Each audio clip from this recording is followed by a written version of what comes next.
Bitcoin is going to grind up to replace gold. It will go to 500,000 a coin regardless. But there are three things that are massive catalysts to cause an acceleration. Those three things don't take us to $500,000. They take us to 5 million.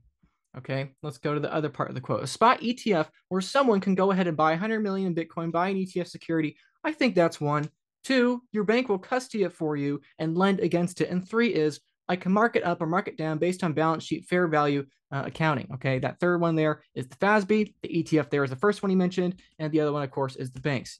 And this quote here, among many many others from many many other people, is why Gary Gensler and the SEC should make really careful consideration to not allowing their Twitter account to be compromised. Because if they do, they might cause Bitcoin price to be a little bit too volatile. All right. Again, very embarrassing. I can't believe they did. But point is, this is not me saying this. Okay, that's Michael Saylor saying it. And like, you can disagree with Michael Saylor. I disagree with Saylor on plenty of things. Okay, but you have to understand, game on, baby. Whenever the ETF is approved, it's definitely not approved right now, since it's fake news. But when it's approved, game on. Bitcoin's $47,000 right now. Okay, it's spiked up upon the news, quote unquote, the approval of. I'm actually gonna check Bitcoin price right now because I'm really curious what it's doing. Oh yeah, look at that. Woo, look at that. It's crashing real time. You're watching it with me real time. I see. I knew something would happen. See, this is what happens when you post fake news, people. Okay, Bitcoin price went from $46,000, skyrocketed up to $47,900, and now it's back down to 40. Okay, Bitcoin's on a 3% crash today so far. That's awesome. Great. More purchasing power given to my political currency units that I can get rid of before they continue to fall down to zero. Look at that. That's so funny. Thank you, Gary, for giving me some cheap sats. I really appreciate it. I'm probably going to buy some more tonight. But point is, the original reason I pulled this up was not to make fun of Gary and how they're manipulating Bitcoin price, which is actually the thing they're mandated to not do. But the funny thing is that as soon as it was approved, you see, like, this is what's going to happen, people. As soon as it's approved, it's just going to skyrocket and it's just going to continue up. Okay, that was just a few minutes of people falsely believing from a Twitter post that it was out. Okay, imagine it's the real news, and imagine what's posted on Bloomberg, not on Twitter. Okay, no one's ever going to trust their Twitter account again. That's so funny. But what's the takeaway for you? The takeaway is ETF's coming. Now, later, at some point, the ETF is coming. And when it comes, $100,000 is in play. $200,000 is in play. And to quote Michael Saylor, not $500,000, $5 million is in play. All three of his checklists have been crossed as soon as the ETF is approved. Okay, millions of dollars per Bitcoin are in play. Do I think we're going to have million dollar Bitcoin this cycle, as in the next couple of years? I don't know. Maybe we do, maybe we don't.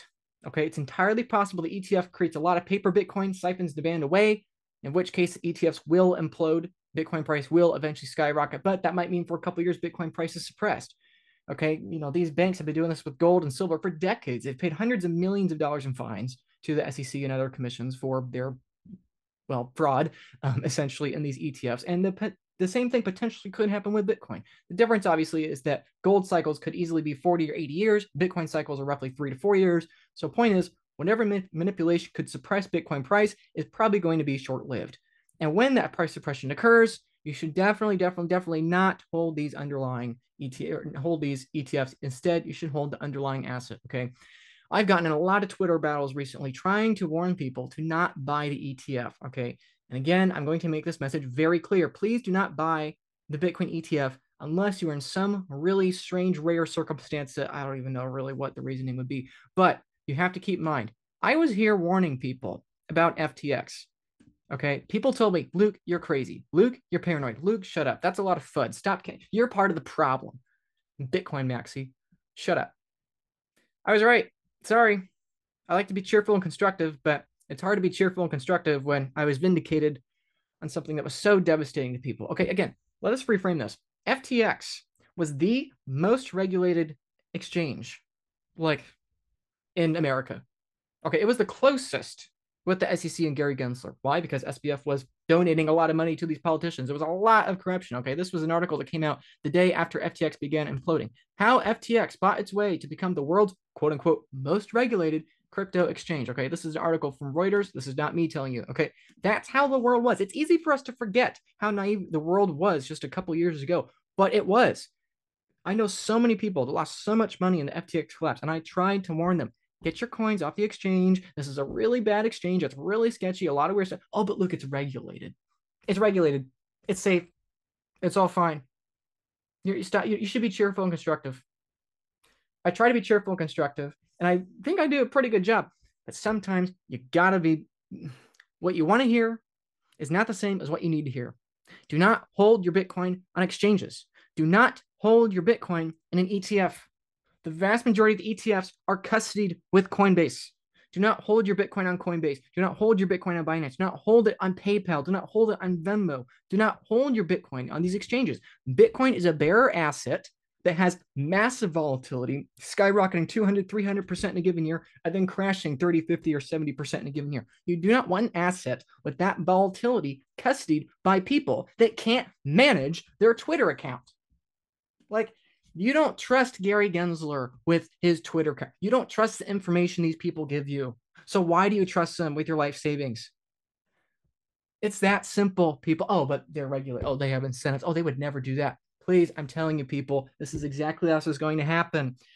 I was begging people to buy Bitcoin at $16,000 per coin. Now Bitcoin's almost tripled up to $50,000 of Bitcoin. Market sentiment is still at $3. Okay, I've been begging people to buy Bitcoin. They didn't. The people in the suits, the people in the ties, and the people that were regulated told you that it was too unsafe and too regulated because FTX, well, Bitcoin's unsafe because FTX blew up, blah, blah, blah, blah, blah. Don't buy Bitcoin at $16,000 because, FTX blew up and it's unsafe. Okay, here we are now, just barely over a year later. ETF's about to be approved. Financial advisors are going to be pushing this pretty soon. Okay, that's just the reality. Surveys have been estimating anywhere between 70 to 90% of financial advisors are going to begin recommending Bitcoin as soon as they have an ETF product to recommend. Okay, my message for you, for those of you watching in the future that have not lived through these times, like I have lived through these times, I am warning you. Okay, these people in the suit told you to avoid Bitcoin because, it's a wild, wild west, and because it's dangerous, and because it's uncertain. Okay, it's not. The very things we tried to warn you against, okay, FTX, the very things we tried to warn you against are precisely what the ETFs are. Do not trust FTX because it is paper Bitcoin. Do not trust the ETFs because it is paper Bitcoin. Okay, I get so much criticism in the comments. I get so much criticism from people with so many more followers than me, with so much more money than me, with so many more PhDs and letters at the end of the name than me. I get so much criticism for these people for spreading fake news, where in the reality, I'm trying. Bitcoin is incredible and it's incredibly important, which is why it means a lot that you're watching this video and you're taking the time. I do this because I believe it is a really, really important innovation that we've discovered a way to not have a single point of failure at global base layer money. See, fiat money, political currency units, and gold, all other forms of money up to this point in history have had a single point of failure. This has been the largest monetary problem in human history for the last 4,000 years. And now we have Bitcoin, and Bitcoin solves that single point of failure problem. And now, therefore, we have a new single point of failure problem, and that is how do we custody and store that Bitcoin properly for the long term in a safe and secure way that brings peace of mind. That's why I work at the Bitcoin Advisor. If you were to be hit by a bus, does your spouse, do your kids, do your loved ones and beneficiaries know how to access your Bitcoin?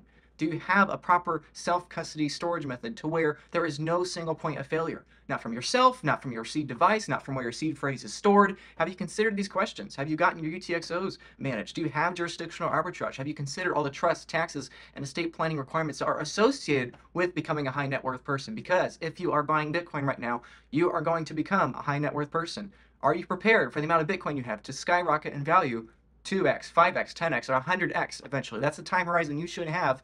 And so you need to be preparing today for that future. How are you going to custody your Bitcoin? How are you going to leave that Bitcoin for your future generations? Because after all, that's what we do this for, right? You're buying Bitcoin for your kids. You're buying it for your grandkids. And so I highly recommend you start thinking in those long-term time periods now, because companies are coming, charities are coming, high net worth individuals are coming, and all of them are going to realize that having an allocation to a multi-sig collateral custody vault is going to be something that is of serious consideration for them. So once you understand Bitcoin is a beautiful innovation for not having a single point of failure at the base layer currency, now you have to start seriously considering, how do I have my custody stored where there is no single point of failure?